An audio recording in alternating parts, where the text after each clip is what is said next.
ناندیڑ ضلع کا خواتین اجلاس اب اتوار 13 اکتوبر کو منعقد کیا جائے گا۔ ضلع کلکٹر ابھیجیت راوت نے اس سلسلے میں ایک جائزہ اجلاس منعقد کیا اور تمام ضلعی محکموں کو تیار رہنے کی ہدایت دی۔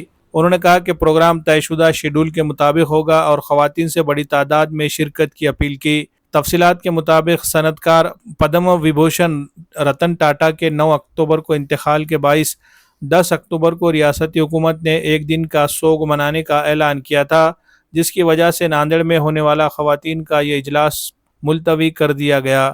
اب یہ پروگرام 13 اکتوبر کو اتوار کے روز دوپہر 11 بجے سے شام 5 بجے تک ہوگا اور دوپہر 2 بجے کے بعد وزیر اعلیٰ اور دیگر معززین خواتین اور عوام سے خطاب کریں گے۔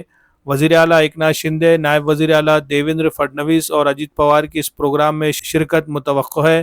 اس کانفرنس میں ہزاروں خواتین شریک ہوں گی اور ضلعی انتظامیہ اس کے لیے تیاریاں کر رہا ہے۔ یہ پروگرام ریاستی حکومت کے خواتین و اطفال فلاح و بہبود کے محکمے کی جانب سے منعقد کیا جا رہا ہے۔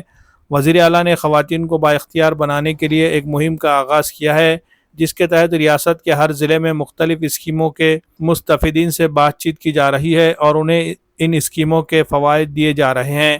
وزیر اعلیٰ ماجھی لاڑکی بہن اسکیم کے مستفیدین کو اس پروگرام میں مدعو کیا گیا ہے، جس کے باعث بڑی تعداد میں خواتین کی شرکت متوقع ہے۔ اس کے علاوہ وزیر اعلیٰ youth programme training scheme, Annapurna scheme, مفت اعلیٰ تعلیم اسکیم، تیرتھ درشن اسکیم، بلی راجا بجلی رعایت اسکیم اور ویشری اسکیم کے مستفیدین بھی اس میں شامل ہوں گے۔ ضلعی انتظامیہ اس بڑے پروگرام کی تیاریوں میں مصروف ہے۔